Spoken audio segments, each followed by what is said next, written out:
안희정은 선이 박근혜, 이명박 선이 이 이야기로 지금 집중 포화를 맞았어요. 대세론 후보는 그냥 그런가 보다 하고 떠오른 후보에 더 포커스가 맞춰지는 측면이 있지 않습니까? 그렇다 보니까 이제 이쪽에 뭐 말실수란 말실수가 의도한 건지 뭐 그거는 그 속마음밖에 모르는 것이고요. 이제는 문재인 공격하던 화살들이 새누리당 지지자나 국민의당 지지자들이 안희정에게 지지가 몰리기 시작하니까 오히려 그쪽에서는 이제 생존의 위기를 느끼는 거예요. 일단은 2월 넷째 주 집계를 보면 문재인은 어쨌든 완고하게 그대로 유지되고 있습니다. 32.4%를 유지하고 있고 2위를 달렸던 우리가 염려했던 우려했던 안희정 충남지사가 20.4까지 치고 올라가다가 저는 한 25% 정도 가면 견제가 들어갈 거라고 생각을 했었거든요. 23에서 한 25 정도 사이.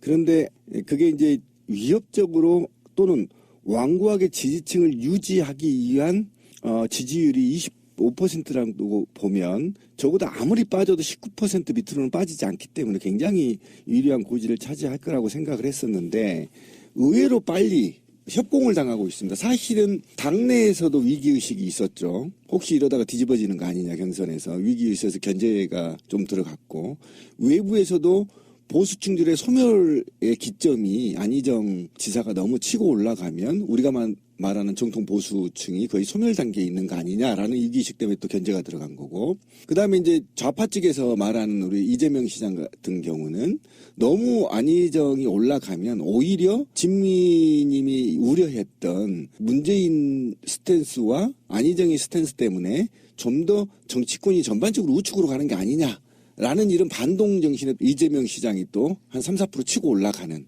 이런 현상, 기현상이라고 좀 보고요. 사실은 안희정 충남지사가 빠진 만큼 나눠 가졌던 거죠. 그죠? 그리고 그동안에 선택을 보류했던 층이 4% 정도가 유입이 됐어요. 누구누구 유입이 됐냐면 황교안이 빠진 것 플러스 안철수 쪽에 들어간 플러스 이재명 시장한테 들어간 플러스가 보면 종합적으로 아직 선택을 미뤘던 사람들이 5% 정도가 선택해 나섰는데 그 선택권이 이제 안희정한테 가지 않고 다른 견제 심리 때문에 다른 후보들한테 갔다 이렇게 보시면 됩니다. 근데요, 애초에 안희정은 저는 그 찻잔 안에 풍일 거다라는 생각을 했거든요.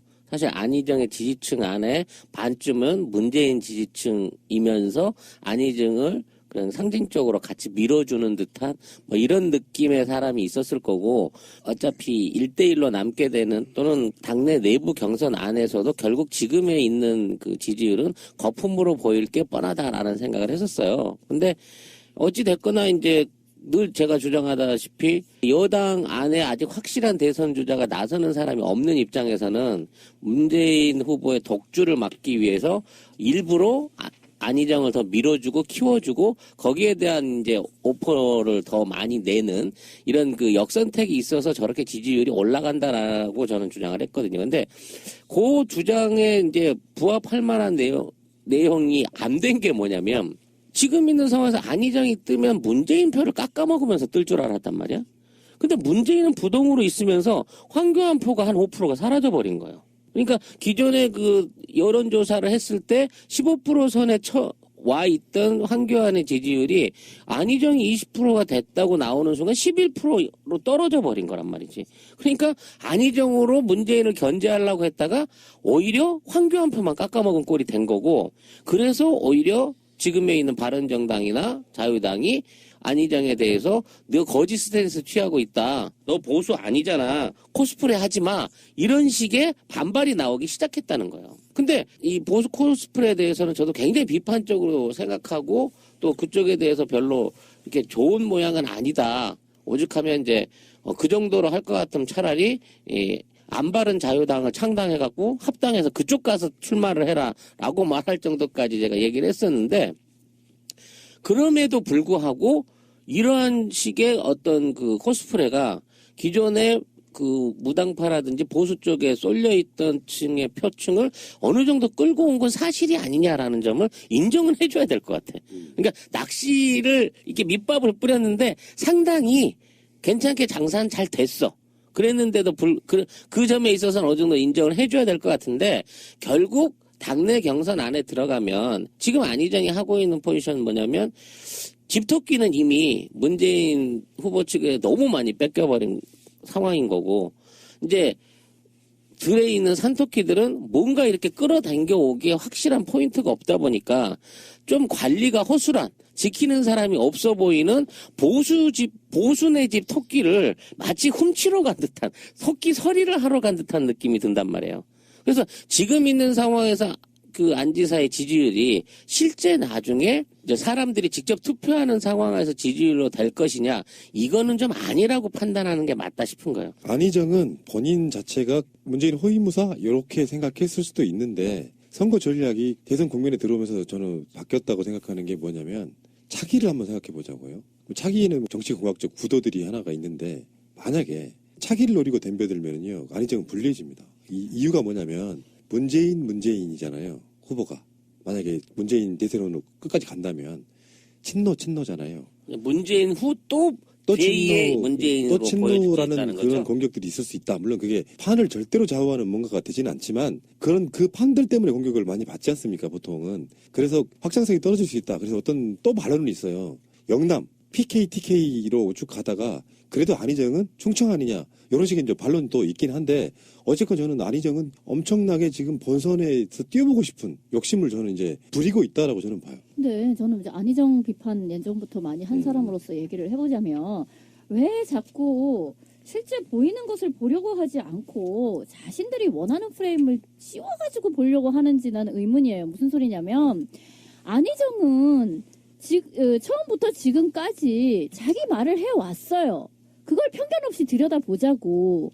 그렇게 봤을 때 자꾸만 문재인의 호위 무사라는 둥 이런 얘기를 할 필요가 없어요. 이 사람은 다 스스로 밝혔다고.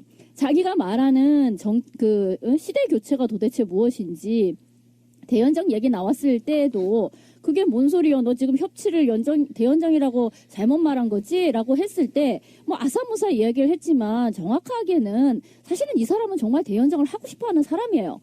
그게 노무현 때 못한 것이다 라고 얘기하는 거기에 대해서 자꾸 내가 아는 친노와 다르네? 라는 프레임으로 너 그럼 친노라고 하지 마로 라고 밀어내는데 그게 아니라고. 나름 그 노무현이라는 하나의 뿌리에서 나온 두 개의 가지로서 이해를 해야 되는데 아니 왜 저런 가지가 나왔디야? 라고 보지 말고 가지가 나온 건 맞다고요. 이 사람이 얘기하고 있는 주장하고 있는 바는 사실은 뭐 지금 이야기하는 뭐 적폐청산 이런 거 아니라잖아. 그리고 뭐 누구를 구속시키고 이런 거 아니라잖아. 그럼 그거 아니고 다 뭔데? 라고 하면 자꾸 상대를 악마화하지 말고 두루두루 하면서 그렇기 때문에 지금까지의 진영 논리와는 다른 방식의 정치를 한다는 의미에서 나는 시대교체라고 이야기를 합니다. 라는 걸로 나름의 자기 일관성이 있어요. 그거를 이해하지 않고서 계속 너는 그래서 그러니까 뭐 자꾸 문재인을 중심으로 문재인에게 득이 되나 해가 되나 이걸 보니까 득됐다 해됐다 하네. 자꾸 이렇게 보면 안 된다고. 그냥 안희정을 중심으로 봤을 때는 자기 일관성이 있고 다만 그것을 어떻게 받아들일 거냐는 다른 문제인 거예요. 그렇게 봤을 때 저는 안희정은요. 그럼 차기를 생각하면 네 까먹는 지금 짓거리 하고 있다. 너 자꾸 그렇게 족보 없이 굴면 민주당 내에서도 팽당할게요. 라고 이야기를 하지만 그거는요. 너무 지금의 구조를 영구적인 것으로 보았을 때 가능한 이야기라고 생각을 합니다. 저는 지금 봤을 때 안희정은 민주당의 후보가 될 가능성 거의 없어요. 어쨌든 민주당의 후보는 문재인이 될 가능성이 높죠. 그건 맞아요. 근데 그러면 저 어쩌려고 저랴. 저 이번에도 안 될 것 같고 그러면 차기라도 준비를 해야 되는데 이런 식으로 하면 차기도 네 불리혀. 이렇게 얘기하는 거는요. 안희정한테 해당 사항이 없어요. 무슨 소리냐면 이 사람도 머리가 있는데 차기를 준비 안 하겠어요? 그렇다면 이 사람이 생각하는 차기란 무엇이냐 하면 지금의 반문이라는 입장, 그러니까 진영 논리에 갇혀 있는 문재인 이런 방식을 나는 반대합니다라는 것으로서 민주당 내에 있는 반문과 그 이후에 이를테면 국민의당이라든가 이런 쪽과 궤를 같이 할 가능성이 높아요. 그러니까 무슨 소리냐면 지금 저는 이 다음에 우리가 또 좀 한번 생각을 해봐야 된다고 전 믿는 편인데 문재인이 대통령이 될 가능성은 높다 칩시다. 저는 뭐 그거 그렇게 나쁘지 않다고 생각해요. 어떤 문재인이냐가 중요하다라고 늘 얘기를 했던 것이고 그랬을 때 그렇다면 그 이후에 야권은 어떻게 성립이 될 것인가를 생각을 해야 되는데 제일 나쁜 구도는 이거예요. 문재인을 대표로 하는 이를테면 여당이 있고 그 외에 야당이 자꾸만 지금의 새누리당에서 분파된 그 부류를 한쪽 편으로 놓고 그렇게 전선이 형성이 되면 계속해서 진영 논리적인 이야기밖에 안 돼요. 이쪽에서 옳은 소리를 했는데도 거기에 대한 반대를 그 반대를 무조건 오른쪽에서 나오는 공격이라는 식으로 해석해서 결국은 이게 무슨 핑퐁 게임 같이 되면 안 된단 말이야. 제일 좋은 구도는 뭐냐면 지금의 문재인으로 정권 교체가 됐다고 가정을 했을 때 오히려 야권에 국민의당이라든가 아니면 안희정이라든가 이런 정도의 포지션이 있어줘야 되는 거예요. 그러면서 지금의 새누리당 분파의 사람들이 야권으로서 성립이 되지 못하거나 오히려 흡수되는 방식이 되었을 때 훨씬 더 유리한 우리의 어떤 헌정사적인 발전을 꾀할 수가 있다라고 보는 거죠. 그렇게 되면 지금 극우 이를테면 태극기 집회에 나오는 사람들은 소멸되는 것이고요. 그건 어떤 정치적인 집단으로서 인정되지 않는 것이고 지금 바른정당이라고 하는 그곳에서 일부를 추려서 이쪽과 흡수되는 방식으로 해서 중도 우파 정도의 당이 하나의 대안 세력으로서 자리를 잡게 되고 그게 야당이 되면 되는 거죠. 근데 저번에 우리 정청래 의원 나왔을 때 그 얘기를 했잖아요. 안희정이 만약에 대통령이 된다면 그것을 정권 교체로 볼 수 있느냐 했을 때 없다라고 분명히 얘기를 했어요. 그러니까 그렇다면 지금 정권 교체를 하고자 하는 사람들에게 있어서 안희정을 하나의 선택지로서 생각하지 않는다고 그 얘기는 하지 말고 그럼 안희정의 미래는 무엇이냐? 문재인이 대통령이 되었을 때의 야당이 되면 되는 거예요.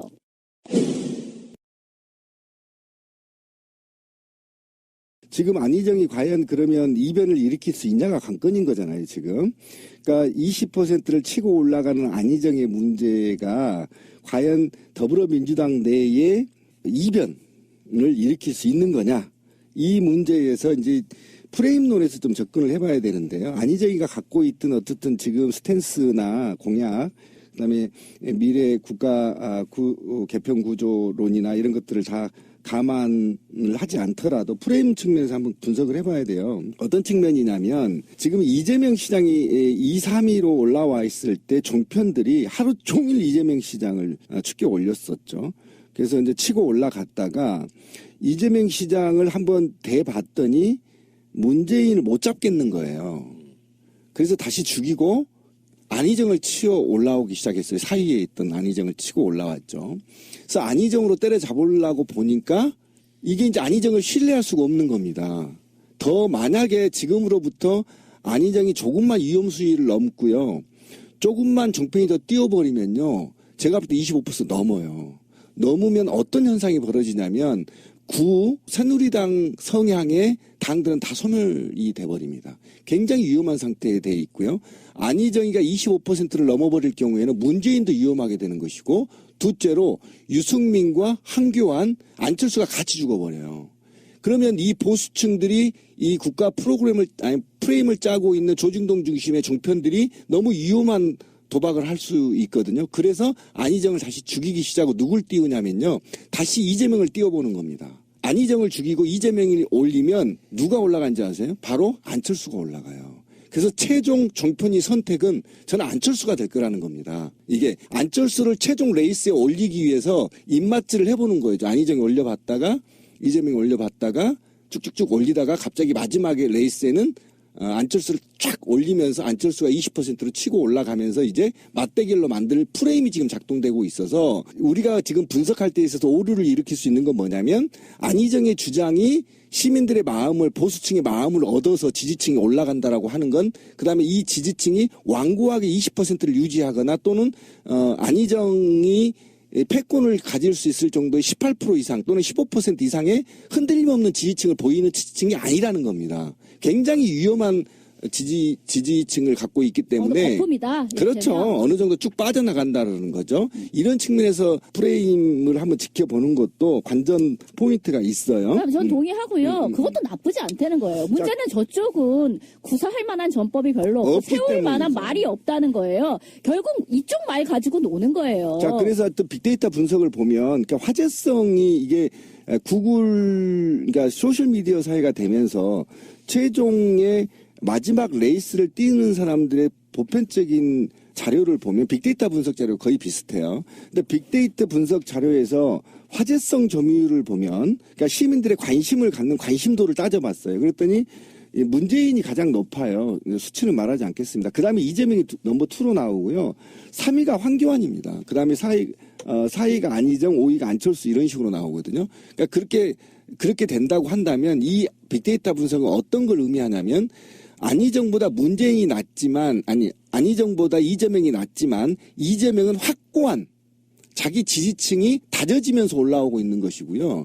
안희정 측은 이슈에 따라 축축축 빠져버릴 수 있는 표들이 있다라는 겁니다. 그리고 문재인이 25% 정도 나오는데 이 점유율 측에서 보면 이 정도는 적어도 문재인은 빠지지 않는 프로테지가 25%에서 27% 사이는 절대 빠지지 않을 거다. 그럼 다른 후보가 문재인 후보를 잡으려면 적어도 25% 이상은 올라와야 본선에 한번 게임 해볼 만하다. 이런 수치가 나오는 거죠. 그러면 더불어민주당 내의 3명의 레이스 후보들은 적어도 지금은 문재인을 제외한 나머지는 종편에 의해서 지지도가 빠졌다 올라갔다 계속 반등을 할 가능성이 굉장히 높습니다. 문재인 호위무사냐 아니냐 이런 논란 자체가 왜 생기는 거냐면 의도했건 안 했건 그런 역할을 하고 있기 때문에 그래요. 지금 현재도. 안희정 지지율이 문재인 지지율을 잡아먹지가 않잖아요. 문재인은 지지율이 유지된 상태에서 다른 데서 끌어오고 있잖아요.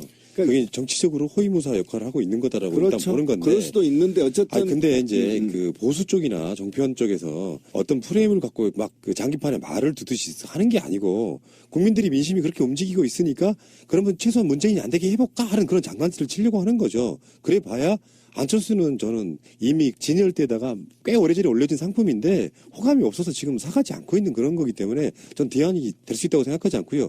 만약에 안희정도 굉장히 오랜 시간 동안 그 상품 진열 때 올려져 있었다라 그러면 이 지지율을 못 올렸을지도 저는 모른다고 물론 생각해요. 맞아요. 안희정은 신상빨을 많이 받고 있는 거예요. 신선하잖아. 지금까지는 못 받고 우리가 저 사람을 잘 모른다는 생각에 뭘 주장하는 거야. 좀 알아보고 싶기도 하고 이런데 사실 그렇게 따지면 안철수는 좀 한김이 빠진 것 같은 그런 느낌은 나죠. 하지만 제가 이제 뭐 여러 가지 토론 프로라든지 이런 거를 쭉 보았을 때 또는 뭐 이 공약 같은 거를 꼼꼼히 들여다 보았을 때 안철수 같은 경우에는요, 지난 그 5년 전에 비해서 현재의 안철수는 좀 다르게 굉장히 많이 콘텐츠를 갖춰나간 측면이 있어요, 진짜로. 그렇기 때문에 지금 언론이나 이런 이미지에 있어서는 좀 저평가된 측면이 있기 때문에 사실 안철수가 뭔가 언론의 조명을 받게 된다라고 하면 그 콘텐츠가 많이 채워져 있음 같은 것이 매력으로 또 다시 부상할 수도 있어요. 너무 그거는 다 제껴놓고 생각하지 않았어요. 알겠습니다. 더불어민주당이 지금 현재 사실상 결승이기 때문에 사상 최초죠 사실은. 완전 국민 경선은 처음이잖아. 우리 역사상 처음이에요? 네, 그러니까. 오. 그렇다 보니까 여기에 70만 명이 지금 돌파했고요. 방송을 오늘은. 85만까지 들어왔다고 하더라고요. 그러니까 지금 현재 등록된 숫자만 해가지고요. 며칠 있으면 100만 돌파할 것 같아요. 하루에 7만 명이 등록을 하고 있죠. 이제 어마어마한 흥행이 되고 있는 거예요. 지금 시스템이 못 받쳐주고는 그런 분위기. 그러니까 아까 안희정과 이재명 시장이 문재인의 호위무사가 아니고요. 저는 이제 평가를 바꾸기로 했어요. 더불어민주당 흥행에 도움을 주고 있다. 이렇게 보시면 돼요. 그러니까 여러 가지 평가가 가능하지. 결과만 놓고 봤을 때 그렇다는 그러니까 거예요. 어쨌든 역사상에 이렇게까지 야당의 수권 가능한 정당이 이렇게 인기를 누려본 것이 언제만이냐. 제가 볼 때는 이 정도 흥행은 처음인 것 같은데요. 그죠? 그러니까 이 안희정과 경선 흥행. 당 얘기하는 겁니다. 그러니까 안희정과 경선 흥행이 일종의 그 독이 든 성배 같은 거예요. 예를 그렇죠. 들면 계속 흥행이 된다라고 하면 위기감 느끼는 사람들 입장에서는 안희정 찍을 역선택하려고 들어오는 사람들일 거야 하고 계속 의심하게 되고 그런 측면들이 오히려 흥행을 좀 성공 높여주는 결과가 되고 차라리 그렇게 들어올 바에는 한 250만 300만 가자. 그러면 여론조사대로 결과가 나올 것이다 이렇게 예상하는 측면이 있는 거고요. 어쨌건 지금 70만 명이라고 하면 저는 이거 대단하다고 봐요. 박근혜 탄핵 선고하는 날, 탄핵 심판이 확정되는 날 3일 전에 1차 모집하고 된 후에 또 2차 모집하고 하면은 선거 캠프들 이야기를 들어보면 특히 안희정 지사 같은 경우는 250만 정도는 들어올 것이고 그 민심은 자기를 택할 것이다 이렇게 이야기를 하고 있다 그러니까 예. 그러니까 당에 있는 전반적인 흐름도 하루에 7만 명이 들어오고 1차 탄핵 전후로 2차까지 모집을 한다고 하니까 최소 250만에서 300만 정도를 얘기를 하고 있는데 지금 가장 큰 문제는 매일 아침에 ARS 해킹 때문에 많은 등록이 지금 저해되고 있다는 거 아닙니까?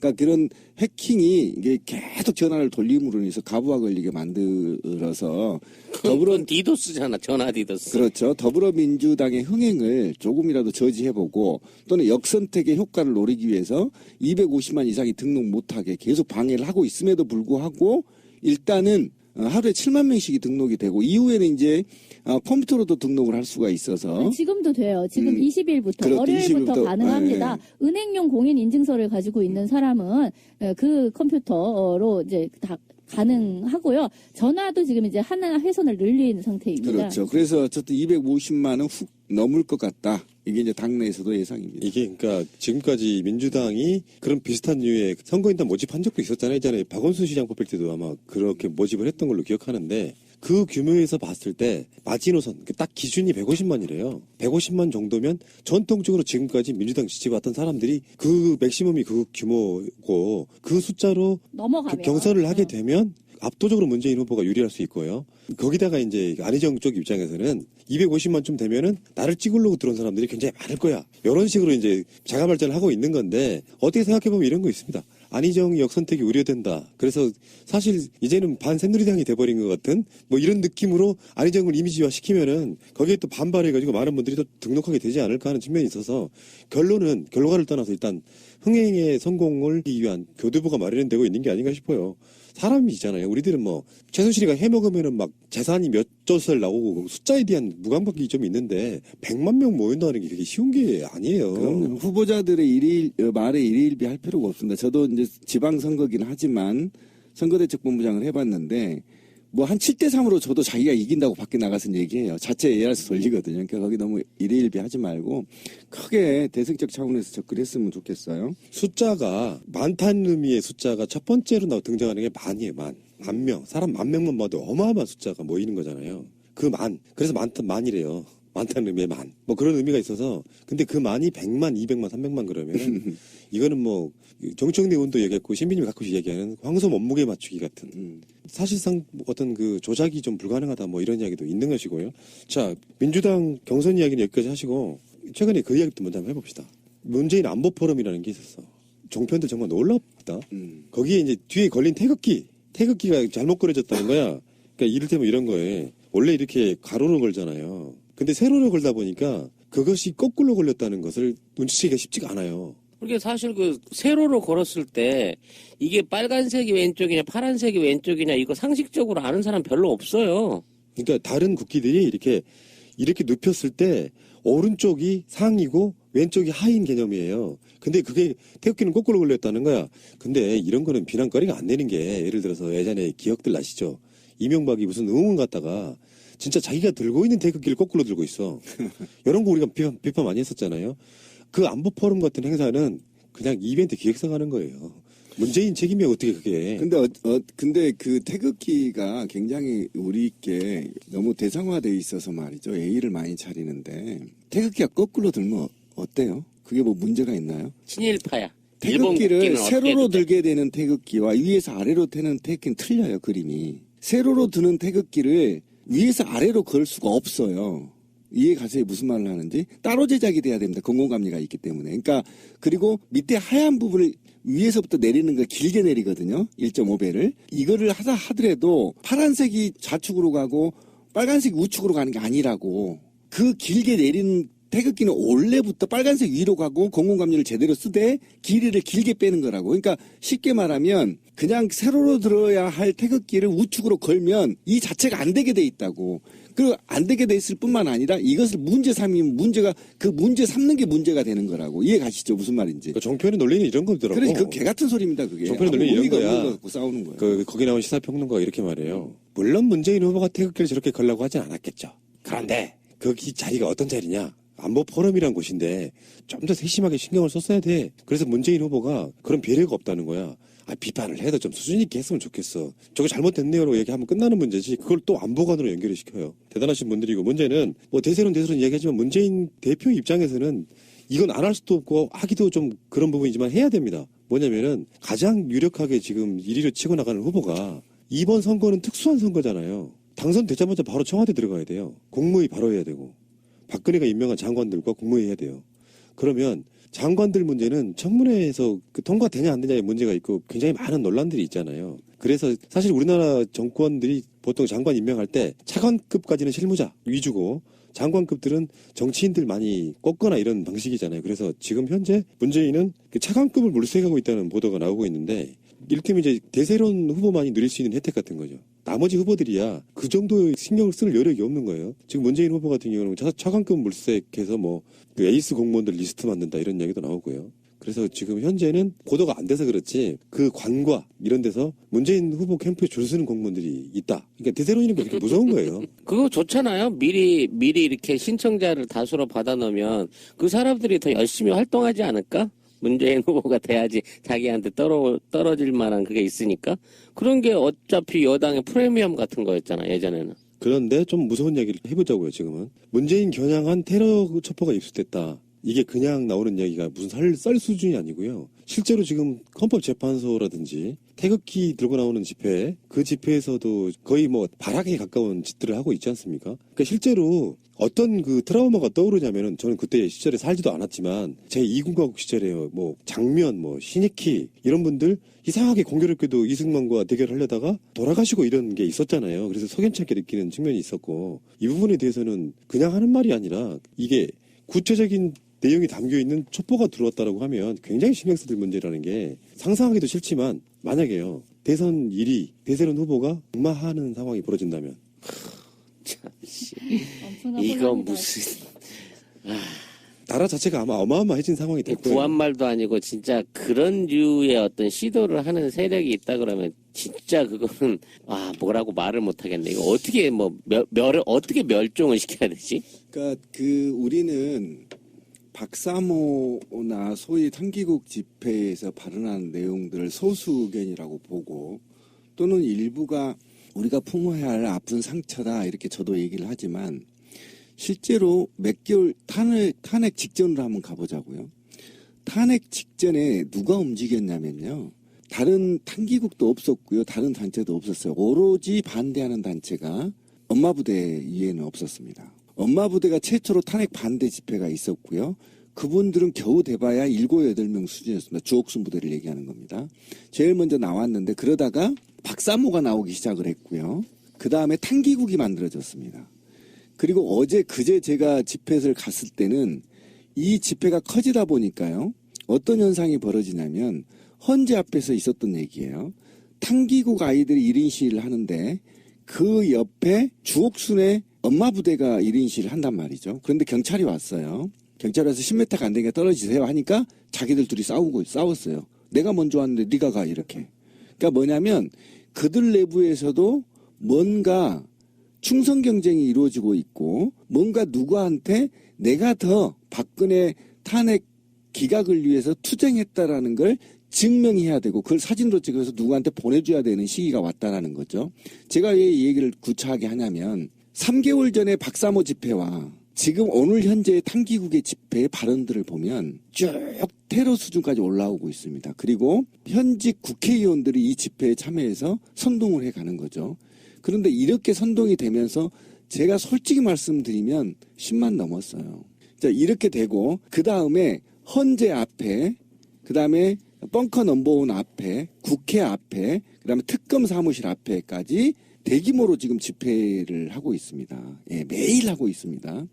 그리고 이분들의 발언을 보면 3개월 전과 지금은 한 200배 정도 굉장히 전투적이었다. 이게 뭐냐면 지금 박근혜가 계속 고집을 피고 있고 그다음에 JTBC 태블릿 PC가 조작된 PC라고 저희들이 거짓말을 선동하고 있고 그다음에 이것들은 모두 다 야권의 문재인을 대통령으로 만들기 위해서 조작된 사건이다. 그리고 박근혜는 잘못이 없고 최순실 친구 하나 잘못 사게 가지고 대통령을 직을 내놓을 만큼 잘못한 게 없는데 저것들이 북한과 내통하면서 박근혜의 애국적인 시민을 몰아내려고 하고 영국적인 박근혜 대통령을 음해하고 모략한다. 이렇게 내부적인 소통이 오고 가서 이게 결국은 어떤 현상이 그들한테 벌어지고 있냐면 집단 극화 현상이 지금 가속화되고 있어요.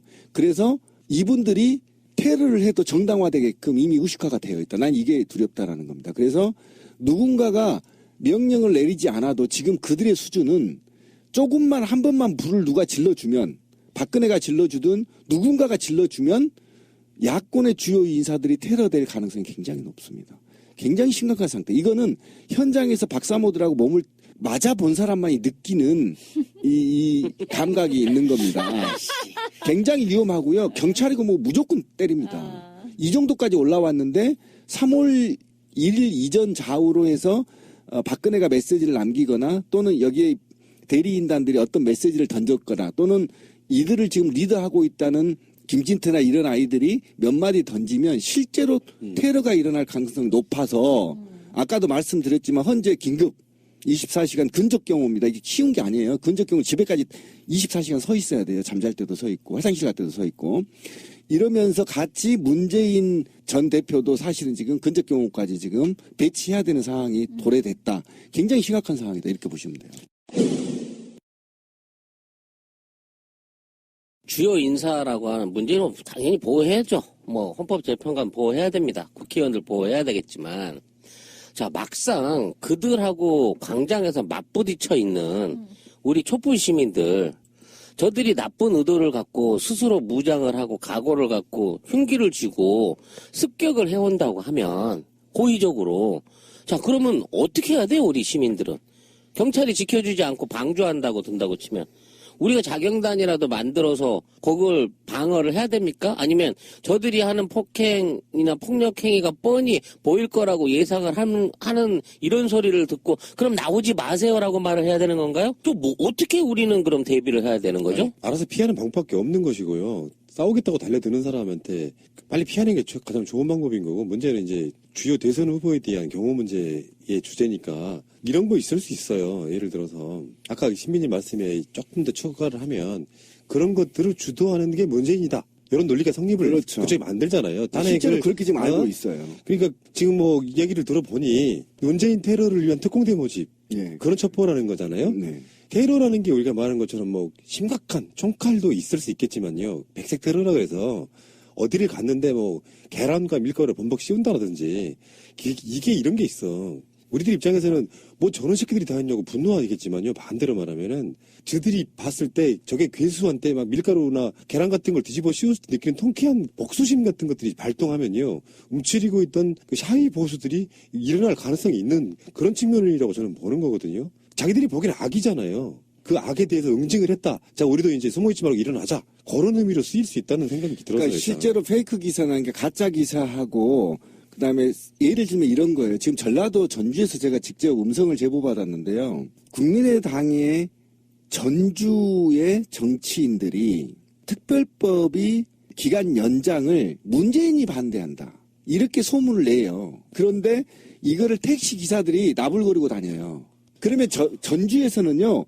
문재인이 지가 대통령이 되려고 특별법 기간을 연장 안 한다 이렇게 얘기를 하고 있는 겁니다. 그러면 그게 처음에는 긴 얘기 하고 있네. 문재인이 왜 그걸 반대해? 라고 얘기하겠지만 자꾸 들으면 맞아요. 전주에서는 그게 사실이 돼버리는 거예요. 문재인이 저거 나쁜 놈이네. 이렇게 돼버리는 겁니다. 마찬가지로 지금 탄기국 집회를 가면 이 모든 것은 오로지 문재인을 대통령으로 만들기 위한 저 북한 세력, 종북 세력들이 날조한 허위사실이라고 주장한단 말이에요. 그래서 그 허위사실의 근원을 뽑아야 된다고 얘기한단 말이에요. 그리고 지금 특공대를 모집하고 있는 겁니다. 그럼 이 특공대를 모집했으면 예전에 한강다리에서 뛰어내리라고 하든가 뭐 이런 얘기들이 있잖아요. 이게 그들만의 세계에서 외부의 외부에 정보가 차단된 상태에서 정보가 공유되면 집단 극화 현상이 일어나고 집단 극화 현상에서 오히려 자기가 더 아까 제가 말했던 것처럼 내가 그 1인 시위 자리마저도 서로 자기들끼리 싸운 것처럼 서로 내가 더 박근혜에 충성할 거야 라고 충성 경쟁이 시작되면 어떤 현상이 벌어질지 몰라요. 저는 지금 사실은 밀가리 던지거나 계란 던진 거 상상을 전 넘어서 이미 더 이상의 일을 저지를 수 있는 상태까지 도달했다. 그러니까 예를 들어 드린 거고요. 그것은 모르지. 뭘 어떻게 할지 모르는데 이미지화 시키긴 좋아요. 그렇죠. 밀가루 먹고 계란 먹고 하는 게. 옛날 촛불 집회를 했던 노선들을 얘네들이 스스로 자기들 집회를 통해 가지고 이렇게 한번 뭐라 그래야 되지? 그 우리의 역사적인 길을 그들의 발로 더럽히는 행위를 할 거라는 생각이 드니까 더 열이 받고 화가 나는 거예요. 그리고 그거를 온갖 영상과 자료를 통해서 기사를 써대겠지. 촛불보다 더 횃불보다 더 큰 움직임을 우리가 보였다. 우리가 이런 집회를 했다라는 걸 보일 거 아니야. 그래서 저렇게 독단적인 저런 걸 치러놓고 저들이 저걸로 일종의 선동 정치를 하는 꼴을 어떻게 깨트려줘야 될지 우리들도 한번 대책에 대해서 거기에 대한 평가에 대해서 생각을 해볼 필요가 있다는 거죠. 근데 그 부분은 제가 답이 하나 있어요. 답은 딱 하나밖에 없어. 냅둬 그렇게 살게. 아니 그걸 어떻게 할 거예요. 그러니까 신비님은 이제 그게 10만 명 넘었다고 이제 말씀을 하시는데요. 그 인구가 우리나라에 몇 퍼센트나 됩니까? 다 모아서 10만이라 그러면 저는 그게 자랑스러운 숫자는 아니라고 생각하고 어느 사회에나 또라이는 있습니다. 10만 명 정도. 그 부분에 대해서는 한번 휩쓸고 지나가고 이상한 짓거리하고 시민들 폭행하고 하는 게 결코 그들의 세력에게 유리할 게 없다. 결론적으로 말해서 어쩌면 박근혜 하나가 이 사람들에게 주었던 영향력 중에는 정말 우리나라 보수로 가는 세력들이 저렇게 나쁘고 찌질하고 못났다는 것을 반증하는, 그래서 오히려 향후에 수십 년 동안 그들이 집권하지 못하게 만드는 모든 걸로 작용할 것이라고 일단은 봐요. 크게 보면. 예, 맞아요. 맞긴 한데 구체적 지금 문자들이 돼 있기 때문에 아까 찌라시님이 그 얘기를 했잖아요. 정치권이 좀 나서야 되는. 이 정치권이 나서면 진짜 파국으로 갑니다. 정치권들은 조용하고요. 지금 본연의 업무를 하는 놈이 해야 돼요. 검찰 새끼들 뭐 하는 겁니까? 경찰 뭐 하는 거죠? 지금 테러 청년 암살 살수단을 모집하는데 이거에 대해서 정황을 잡았으면 인지를 했으면 검찰 경찰이 움직이고 또는 이게 지금 관변단체가 움직이기 때문에 감사원도 움직일 수 있거든요. 움직여서 지금 사회적 혼란을 막기 위한 움직임들을 해야 된단 말이에요. 만약에 이 문자가요, 촛불에서 나왔으면 어떻게 됐을까요? 만약에요. 제가 불러드렸잖아요. 청년 암살단 이렇게 지원단 모집해서 언제라도 죽음이 준비된 자 유서를 작성하고 오세요 몇 시까지 이렇게 만약에 우리가 해서 반대로 박근혜 암살단 지원 모집 또는 뭐 이렇게 해서 이거를 우리 촛불 시민들한테 문자가 들어왔다 그러면 검찰이 어떻게 했을까요? 퇴진행동 압수수색 하죠. 관련자 전부 줄소환이죠. 이거 가는 거 아닙니까? 그런데 지금 왜 지금 박사모나 탕기국 집회에서는 검찰이 움직이지 않죠? 이게 바로 저는 지금 아직도 우병우 사단과 박근혜 권력들이 우리 대한민국 기관에 곳곳에 숨어 있다. 이들이 지금 테러를 조장하고 있다. 만약 이 누명을 받지 않으려면 검찰이 지금 이 수사에 나서야 된다. 저는 그렇게 얘기를 하고 있는 겁니다, 지금. 3월 1일이라고 하는 우리나라 역사에 헌법에 나와 있는 그 시발점, 임시정부의 원류이기도 한 3월 1일 날 친일파 부역자들을 옹호하는 집회를 한다는 게 자체가 정신 하나도 없는 사람들이고. 그렇죠. 3.1 운동이 어떤 거였는지를 자꾸 까먹고 거지. 오인을 하는데, 왜 그런 거 있잖아요. 3.1 운동 때에 이완용이 했던 말들 같은 거를 한번 보세요. 저것들이 뭐 선동이 돼가지고, 그런다.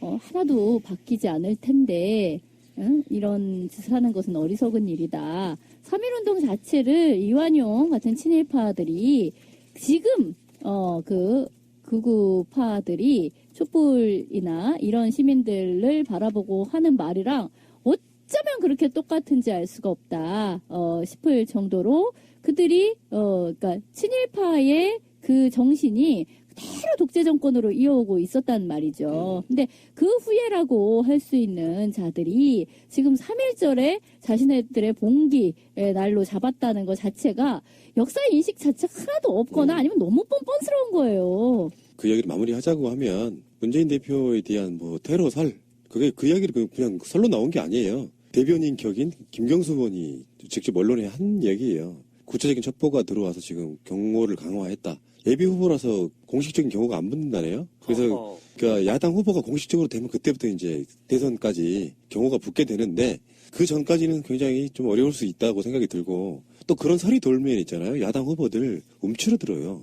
하루에도 일정이 수십 개 있지 않습니까? 갈 때마다 어디서 뭐가 날라올지 모르니까 움츠러들게 되는 측면이 없잖아 있고 언제쯤 정상적인 나라에 살 수 있을까요? 근데 이게 마치 핵발전소 같은 거죠. 언제 터질지 모르면 늘상 조심을 해야 됩니다. 그러니까 저는 황교안한테 화가 난 건 뭐냐면 지금 직무대행을 하고 권한대행을 하고 있지 않습니까? 그럼에도 불구하고 지금 야권 후보하고 헌재가 8명이 근접 경호까지 하게 되는 비상사태에 도래했단 말이에요. 이런데 사실은 이것과 관련해서 오히려 더 긴박하게 테러를 막기 위한 대책을 내놔야 됨에도 불구하고 오히려 지금의 여권 관계자들과 관료들이 이걸 부추기는 뉘앙스가 보이고 있다는 게 전 더 분노스럽고요. 이런 일이 만약에 하나라도 벌어진다면 황교안과 검찰 그리고 경찰들이 저는 국민으로부터 사실은 그 지탄을 면치 못할 거다. 전 그렇게 봅니다. 지금이라도 움직이지 않으면 한번 생각해 보세요. 언제부터 헌재 재판관들을 근접경호까지 했나요? 이거 굉장히 위험한 중요한 상태예요. 때라는 거지. 아니 중요한 게 아니라 이런 테러 문자들이 돌고 있기 때문에 지금 그러는 거 아닙니까? 아무리 중요하다고 그러면 노무현 대통령 시절에도 했나요? 경호 안 했어요. 통합진보당 해산할 때도 경호 안 했어요. 근데 왜 지금 경호를 해야 될까요? 바로 이런 첩보 때문인 거든요. 문재인뿐만 아니에요. 지금 사회에 주요 인사들 있잖아요. 또 권선동은 어떻게 할 건데요? 이게 지금 심각합니다, 사실은. 미쳐 날뛰고 있는 거예요. 예, 날뛰고 있는데 이거를 누가 해야 돼요? 검찰과 경찰이 고유 업무예요. 그래서 테러법 통과시켰잖아, 지들이. 진짜로 미친 것은 박근혜였지 않습니까? 대통령이라고 앉아있는 자가 미친 짓거리를 해가지고 이 사태를 만들어 놔서 국민들이 안 되겠다는 헌법 위반했으니까 헌법재판소 가서 그래서 탄핵 맞고 헌법재판소 가서 지금 판결 받아와 이 상황이라고 하면 박근혜를 지키네 마네 이런 게 아니라 그들은 항상 그런 얘기 하잖아요. 준법. 우리 법대로 하고 있는 거잖아 지금. 근데 그 준법을 지들이 안 지켜. 그러면서 자기들 스스로가 계속 준법 세력이라고 해요. 걔들 말에 논리모순이 그거잖아요. 뭐 국민들의 힘으로 뽑은 대통령을 누군가가 거짓말로 선동해가지고 몰아내려고 하고 있다. 그런 자극적인 발상. 다시 말씀드리지만 길게 이야기하는 거 좀 짜증나는. 그렇다고 해서 야당 입장에서는 어찌 될지 모르니까 경호는 확실히 강화해라. 이렇게 말씀드리고 싶고요.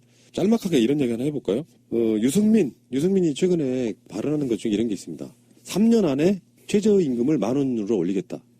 그러니까 일종의 이제 유승민 쪽이라면 그나마 경제 쪽에서는 상당히 열려있는 측면이 있어요. 새누리당 유해 후보들 중에서는. 근데 그런 건 괜찮은데 이상하게 유승민 자체가 사드라든지 꼴통스러움을 못 벗어나는 것 중에 하나가 이런 공약이에요.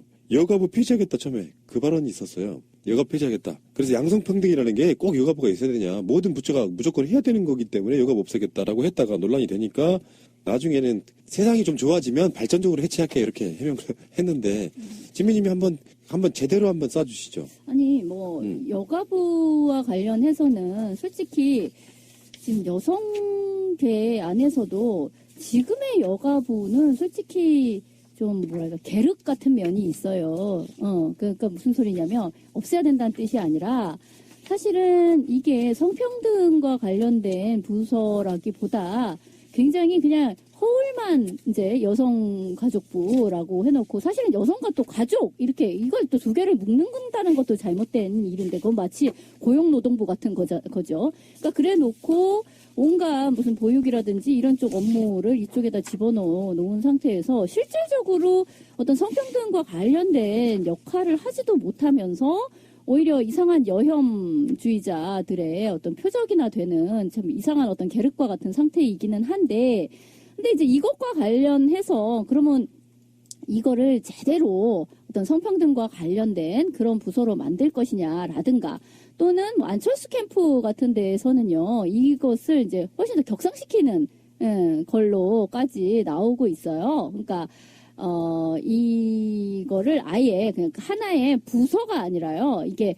그러니까 그걸 부총리 산하의 것으로 만들어서 굉장히 격상시키는 거기까지의 얘기가 되기도 해요. 근데 유승민이 지금 이렇게 그때 토론에서 이렇게 나와가지고 한 거를 보면 나중에 뭐 이거는 뭐 발전적으로 뭐 해체시킨다 이런 식으로 부연을 붙였지만 실제 그 날의 발언의 모습을 보면 그런 게 아니었어요. 뭐냐면 굉장히 아주 하찮은 거에 대한 질문을 받았다는 틀어 그거는 뭐 그냥 없앤다 이런 식으로 얘기를 하면서 그 뭐 여성들도 뭐 가히 좋아하지 않습니다. 뭐 이제 이런 식으로 이제 얘기를 한 거에 어떤 내용보다 태도에 대한 것 때문에 이제 보고 있던 많은 이제 여성주의자들이 좀 분개를 한 것이고요. 굉장히 생각 없이 말했구나. 약간 좀 이게 좀 가짠타는 식으로 이제 얘기가 된 게 좀 있었고 거기에다 사실은 이제 유승민이 얘기하는 것 중에 꽤 괜찮은 것들도 많아요.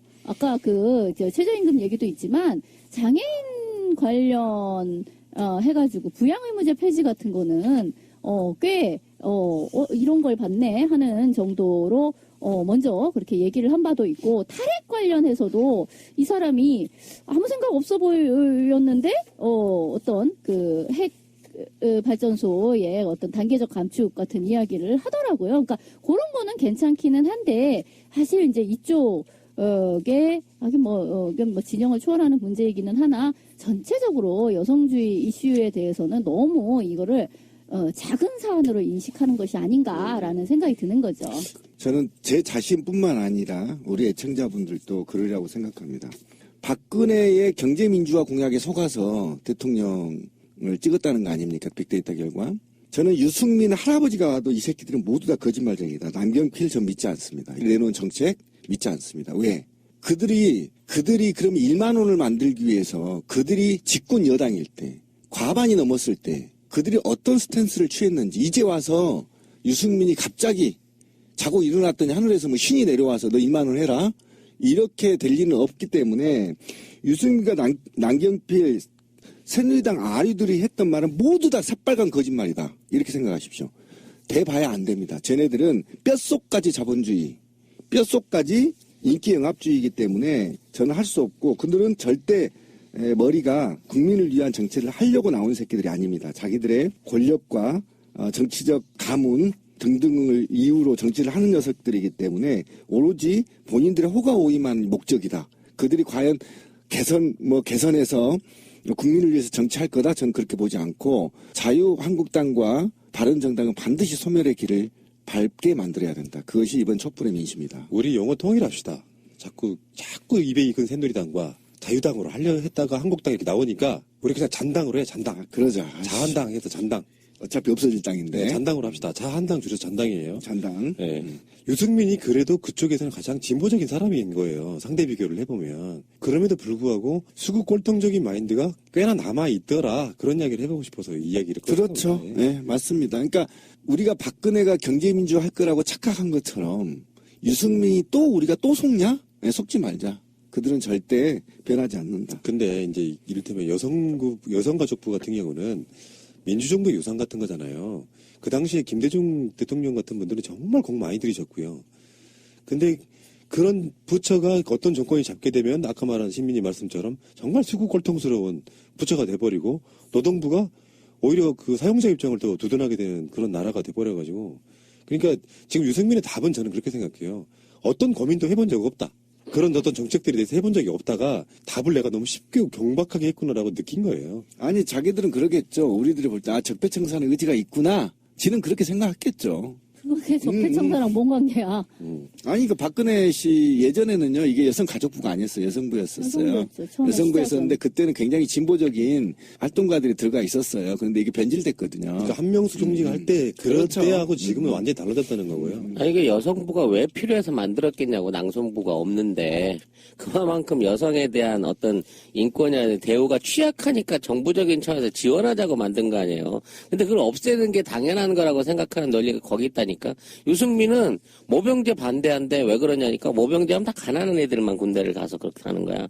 그러니까 얘네들의 생각은 일단 자기들의 기득권의 기준으로 밑에 있는 서민들을 분리하고 분석해버리는 방향에서 한치도 발전성이 없는 거예요. 아니 근데 모병제는 뭐 또 딸로 얘기를 해볼 수는 있어요. 예. 그 이야기는 또 다음에 하시도록 하시고요. 어쨌건 유승민의 여가부 폐지 발언 논란, 폐지가 전혀 능사가 아니라는 거 어떻게 활용하느냐가 중요하다고 생각하면 그럼 그런 식으로 하면 국정원 폐지해야죠. 이런 논리라 그럼 그렇다는 거예요. 그게 사고방식이랄까 이런 것들이 어떤 사려 깊음, 배려 깊음 또는 깊은 사고, 대선 주자로서는 아직 깊이가 좀 덜 익은 게 아닌가 이런 그렇죠. 생각을 그러니까 합니다. 이런 자들이 이런 얘기하면 또 거짓말하네 새끼. 이렇게 하고 말아버려야 됩니다. 그 머리 담아두면 안 근데 됩니다. 진짜 우리가 더 주의 있게 봐야 될 거는 3년 안에 무슨 뭐 최저임금 10,000원? 그게 웃긴 이야기예요 사실은. 무슨 말이냐면은 최저임금 자체는 3년쯤 지나면 10,000원 오를 수밖에 없습니다. 잘 생각해 보십시오. 그렇죠. 정권이 바뀌어서 지금 6470이니까 그죠? 원래 총선 때 공약이 10,000원이었다고 생각하면 오늘 갑자기 오르면 좀 기업들이나 용세 자영업자들은 힘들 수도 있지만 3년쯤 지나서도 최저임금이 10,000원도 안 오르면 그게 그거는 좀 우리 촛불 혁명을 한 의미가 전혀 없다고 보는 것이거라. 알고 보면 눈 가리고 앙호하는 것밖에 안 된다. 조삼모사밖에 안 된다 이런 생각이 그렇죠. 듭니다. 예.